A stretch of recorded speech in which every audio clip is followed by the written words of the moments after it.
तो भोली ने सुमन को अपने पास बुलाने के लिए, काम करने के लिए जो कुछ कर सकती थी उसने किया। सब कुछ दिया सुमन को, यहाँ तक कि सुमन का सारा काम एक हिंदू नौकर करता था। और भोली ये सब इसलिए कर रही थी क्योंकि वो फंसाना चाहती थी एक सेठ जी को, सेठ बलभद्रदास।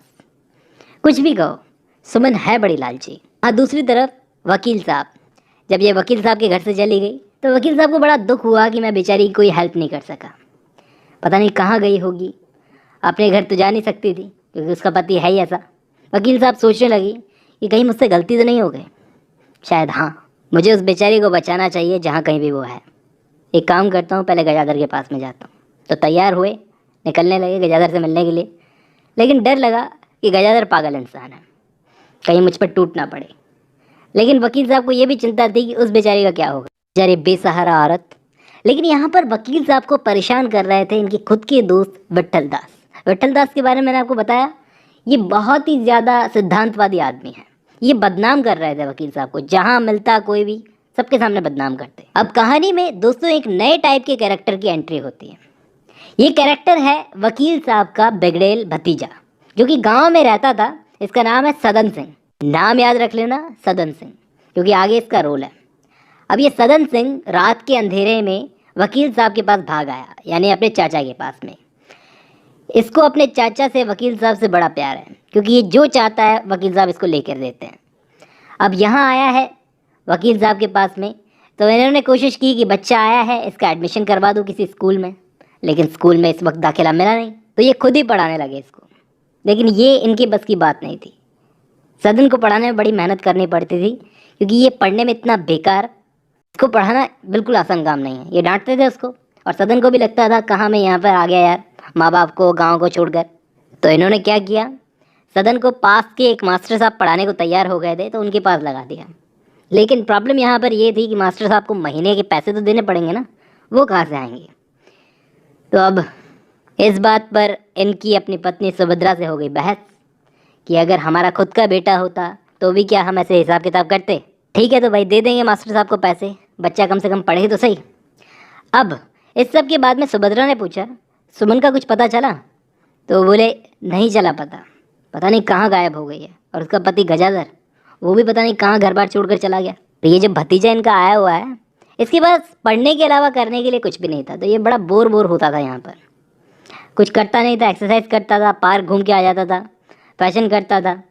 लेकिन इसके बाद में इसको दिखा मार्केट।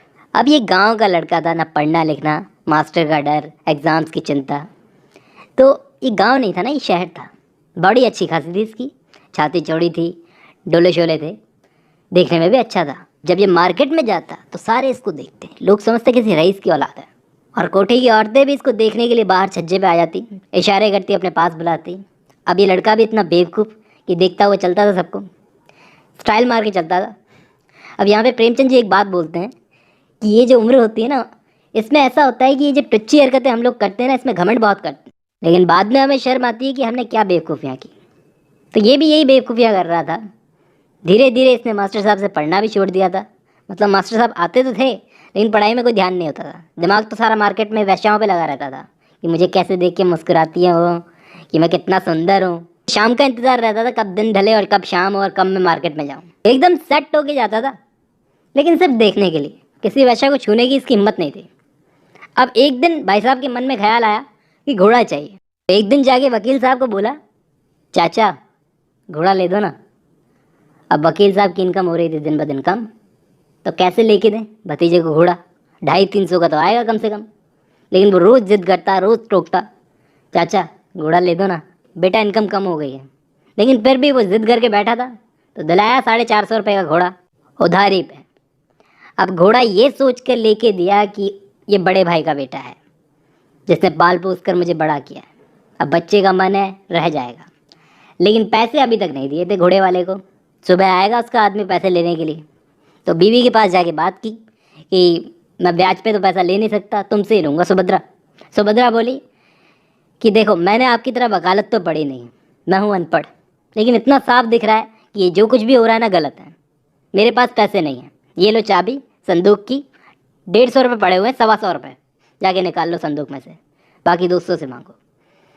अब ये सुभद्रा थी बड़े घर की बेटी। इसके पास पैसे तो थे, लेकिन ये ज्वेलरी वूलरी खरीदने का शौक़ नहीं रखती थी। इसको शौक़ नहीं थे ये सब।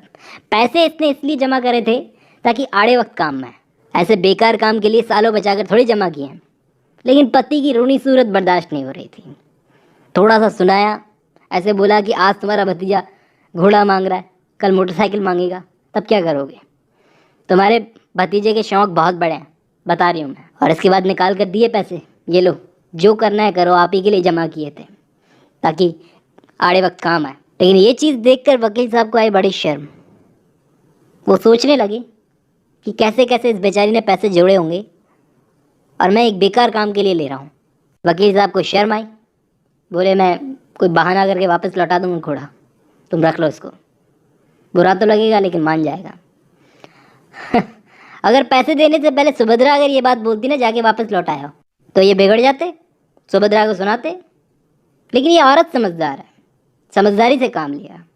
इन्होंने पैसे निकाल कर दे दिए, लेकिन बाद में लगा कि घोड़ा ले ही लिया है तो दे दो, वापस मत करो पैसे, ले जाओ पैसे, इन्हीं दिनों के लिए जमा किए थे, मुझे इनकी ज़रूरत नहीं है, ले जाओ।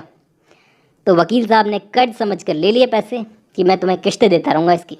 तो दिला दिया भतीजे को घोड़ा। अब घोड़ा मिले कई महीने गुजर गए थे, मीना बाजार सज चुका था। ये सदन जो है अपने घोड़े में चारों तरफ घूमता रहता। ठाठ थे भाई के। सदन सारी बातें सुनता था मार्केट में वैश्याओं की, और वकील साहब ने तो बिगाड़ा था इसको, पूछो ही मत, इतना बिगाड़ रखा था। अब दोस्तों यहाँ पर सुमन का क्या हुआ? बैठल दास जी जो थे वकील साहब के दोस्त, उनको ये बिल्कुल पसंद नहीं आया कि सुमन ने ये कैसा रास्ता पकड़ा है। वो उसको समझाने लगे कि तुमने ब्राह्मणों का तो छोड़ो, पूरी हिंदू जात का सर नीचे कर दिया तुम ऐसे कुएं में कूद के। लेकिन सुमन बोली, लेकिन मुझे तो लगता है कि मुझे अब ज़्यादा इज्जत मिल रही है, क्योंकि तब जब मैं रात भर वो सेठ चिमनलाल जो है उसके गेट पर खड़ी थी, भीगती रही मैं, लेकिन अंदर नहीं लिया उन्होंने।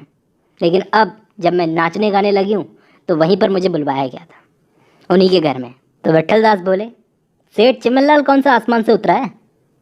तो सुमन बोली, चिमनलाल एक बहुत बड़ी पोजीशन पर है, कुछ गिने चुने लोग हैं जो मुझे बिल्कुल पसंद नहीं करते, मेरा ये काम जिनको बिल्कुल पसंद नहीं आता, आप और आपके वकील दोस्त।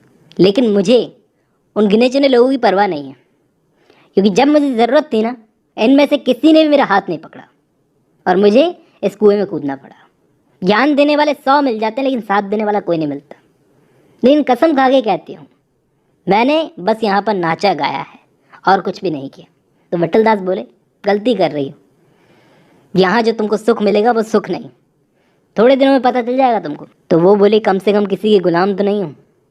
तो विट्ठल दास बोले, हो, तुम भले ही यहाँ पर दूसरों के गुलाम नहीं हो, लेकिन अपनी इंद्रियों की, अपनी सेंसेस की गुलाम हो। और ये सेंसेस का गुलाम होता है ना, इसकी गुलामी, ये तुमसे क्या क्या करवाएगी तुम देखते जाओ। कुछ दिन रुको तुम, कुछ दिन रुको, जिसके लिए मना कर रही हो ना वो सब करने लगोगी तुम, लेकिन इससे तुम्हारी आत्मा पर एक बोझ रहेगा। अब ये बात थोड़ी सी लॉजिकल थी, सुमन को थोड़ी सी बात समझ में आई। तो विट्ठल दास से उसने पूछा, तो ज़िंदगी जीने के लिए दूसरा काम क्या करूँ, आप बताओ बताओ बताओ आप बताओ। तो विट्ठल दास जी बोले, बहुत सारे रास्ते हैं, एक रास्ता बताओ ना विट्ठल दास जी, मैं गाना सिखा सकती हूँ, लड़कियों को पढ़ा सकती हूँ, करो मेरे लिए बंदोबस्त, लाओ मेरे लिए लड़कियाँ। तो बोले, कोई लड़कियाँ भेजेगा नहीं तुम्हारे पास अपनी, तो क्या करूँ आप बताओ, चक्की पिसवाना चाहते हो, क्या करूँ बताओ। तो इस पर विट्ठल दास जी सोचकर बोले, मैं तुम्हारा बंदोबस्त कर सकता हूँ विधवाश्रम में। तो बोले, चली जाऊँगी, वहाँ भी चली जाऊँगी, लेकिन वहाँ की विधवाएं मुझे जीने देंगी? तो विट्ठल दास जी बोले, अब मैं किस किस का मुंह बंद करवाऊँगा? तो सुमन बोली, यही तो विट्ठल दास जी, आपकी और मेरी हिंदू जाति वापस नहीं अपनाएगी मुझे, मेरी क्या गलती है? एक काम करो, चलो ठीक है, एक लास्ट ऑप्शन रखती हूँ आपके सामने, वकील साहब को मेरे पास लाओ, मुझे उनसे कुछ बात करनी है, यहाँ पर लेके आओ इस कोठे पर। अगर वो आएंगे तो आप जो बोलोगे वो मैं करूँगी, विधवाश्रम जाना है चली जाऊँगी। विट्ठल दास जी बोले, फिर पलटोगी तो नहीं अगर मैं ले आया तो? आपके सर की कसम। ए हट, सर की कसम खाती है, ऐसा कुछ भी नहीं बोला। इसके बाद में विट्ठल दास जी गए वकील साहब के घर पर, आवाज़ लगाई, बाहर बुलाया वकील साहब को, तुरंत बाहर आए वो, आइए वकील साहब आओ, माफ़ करना इतनी रात को परेशान किया, लेकिन मैं अभी सुमन के पास से आ रहा हूँ, उसके कोठे से। सारी बात बताई। वो कहती है कि आपसे ही बात करेगी, आप घबराओ मत, कम से कम अपनी जाति की एक औरत बच जाएगी। सीधी सी उसकी शर्त है, थोड़ी देर जाकर उसकी बात सुन लो। बोलो कब चल रहे हो, सुबह चलें? तो वकील साहब सोचने लगे, सोचने समझने वाले आदमी थे, वो ऐसे कैसे चले जाएं। सोचते रहे ये कैसी शर्त है, क्या बोलेगी, वो लिख कर के भी तो भेज सकती थी, मुझे वहाँ पर क्यों बुलाया, कोई चाल तो नहीं है, नीचा दिखाना चाहती है। लेकिन विठल दास जी बोले कम से कम एक कोशिश तो कर सकते हैं। तो वकील साहब बोले वो धोखा देगी, देख लेना। तो वो बोले अरे हमारा क्या जाता है धोखा देवी, तो हमने एक कोशिश कर ली ना अपनी तरफ से। तो वकील साहब मान नहीं रहे थे। तो विठल दास जी बोले आप अपनी जाति की एक औरत को कुएं से निकालने के लिए इतना सोच रहे हो। बहस हुई विठल दास जी और वकील साहब में। और यहाँ पर दोस्तों वकील साहब का जो भतीजा था सदन, जिसकी अभी तक बात नहीं हुई, जिसको घोड़ा मिल चुका था, वो घोड़े पर घूमने लगा गंवार, वो भी सुमन के पीछे पागल हुए जा रहा था। लेकिन उसे डर था कि अगर उसके कोठे पे जाऊंगा तो उस वक्त अगर मेरे चाचा का कोई जान पहचान का मिल गया तो आफत खड़ी हो जाएगी। वो कोठे के अंदर नहीं जाता था, बाहर ही घूमता रहता था। लेकिन आज उसने फैसला कर लिया था कि वो अंदर जाएगा, मुलाकात करेगा, चाहे देर से ही सही लेकिन जाएगा। आज वो गया, दरवाजे पर खड़ा था, अंदर नाचने गाने की आवाज़ आ रही थी। 9 बजे तक उसने क्या किया, गली में घूमता रहा, पार्क में घूमता रहा, बगीचे में घूमता रहा, यहाँ वहाँ घूम के वापस आया। 9 बजे आया, बाहर एकदम शांति थी, अंदर कोई भी नहीं था, सन्नाटा एकदम।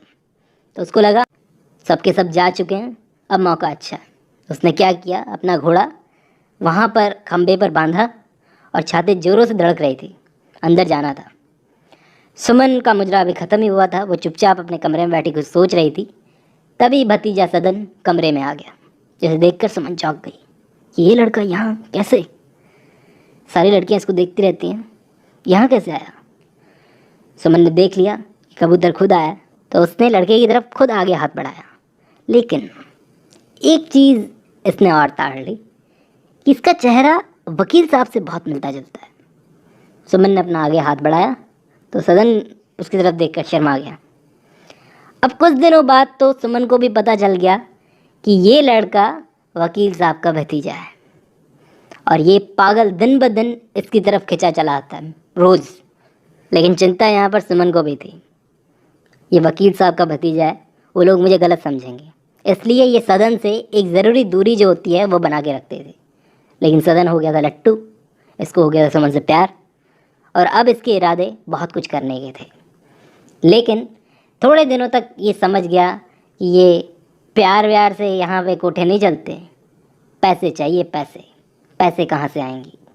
गांव में बाप को लेटर लिखा क्योंकि चाचा से अब मांग नहीं सकता था, तो लिखा गांव में बैठे बाप को लेटर कि ये पापा पैसे दो, कोठे में जाना है। ऐसे नहीं लिखा, बोला खाने के लिए चाहिए, चाचा से मांगने में शर्म आती है। अब चिट्ठी पहुंची गांव में माँ बाप के पास में। माँ ने देखी चिट्ठी और सोचने लगी कि भाई इतना निकम्मा है क्या तुम्हारा भाई वकील साहब, जो हमारे बेटे को शहर में 2 रोटी तक नहीं खिला सकता। लेकिन बाप ने सोचा हमारा बेटा भी तो एक नंबर का हरामखोर है, कहीं गेम तो नहीं खेल रहा हमारे साथ में। लेकिन फिर भी क्या पता था, भेज दिए पैसे।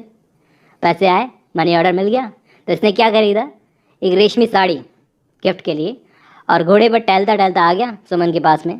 रात को पहुंचा, जाके सुमन को साड़ी गिफ्ट की। सुमन ने देखी, उसको चिंता हुई कि इतने पैसे कहाँ से आए इसके पास में। मन में सोचा चोरी तो नहीं की। फिर सुमन ने पहली और आखिरी बार इससे गिफ्ट ले लिया कि अब कुछ नहीं लूँगी। इसने बोल दिया कि कुंवर साहब आप यहाँ पर गिफ्ट वगैरह मत लेके आया करो। लेकिन सदन को इसके बदले में कुछ नहीं मिला। सदन ने सोचा कि यार मैंने ये सस्ता गिफ्ट दिया, शायद इसलिए कुछ महंगा गिफ्ट लाना चाहिए। लेकिन महंगे गिफ्ट के लिए चाहिए पैसे, वो कहाँ से आएंगे। और एक दिन आखिर इसको नहाते नहाते पैसे मिल गए। कैसे, वो नेक्स्ट वीडियो में बताऊंगा।